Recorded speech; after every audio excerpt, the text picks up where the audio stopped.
Hello, my name is Sophie and today I'll be taking you through my current project which I am working on in my foundation year at college, which is on the art of protest. I started this off with a mind map so I could better visualise the different ideas I had going on in my head and take a look at different artists and different issues that I might want to explore within this. I then did a couple rough sketches with the different concepts I had, with different ideas I had written down, so I could better visualise what each piece could look like. This led me to do a small piece on Procreate, which is about sexual assault that women face, and I wanted it to have a poster graphic feel, so I added the hands off slogan at the bottom. I then wanted to do an artist study, so I had a look at Francois Nelly because I liked his different colour work within his portraits, which is something I haven't attempted before, which I thought looked quite interesting.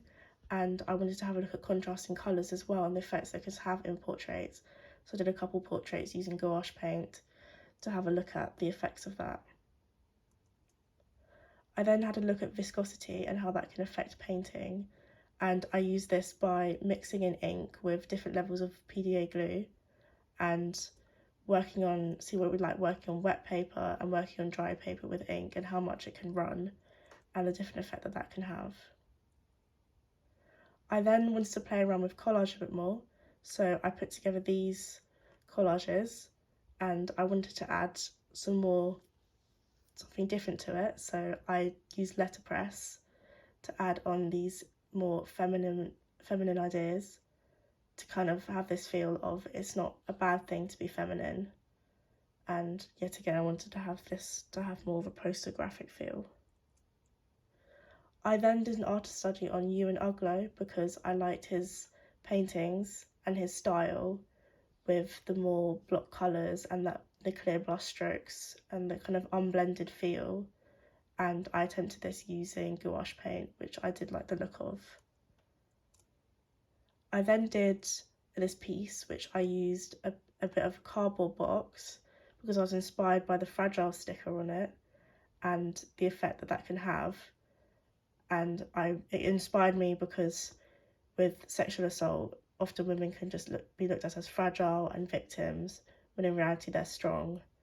And I looked into a lot of symbolism surrounding the snakes, as that is about the story of Medusa, as she is a prominent figure who was sexually assaulted, which is an overlooked aspect of her story. And it's something quite personal to me, which I really wanted to show that, which is why I also included a self-portrait of myself done in gouache. I was then inspired by the Sarah Everard protest and the photos of that, so I came up with some concept sketches using that, and then I wanted to add more elements with the protest signs and then also the different kind of things that can happen to women, like spiking and unsolicited sharing of their nudes, which I then have put into this piece, which I am currently working on, which I've been using oil paint on wood for. And so this is where I'm currently at with my project. Thank you for listening and thank you for considering my application.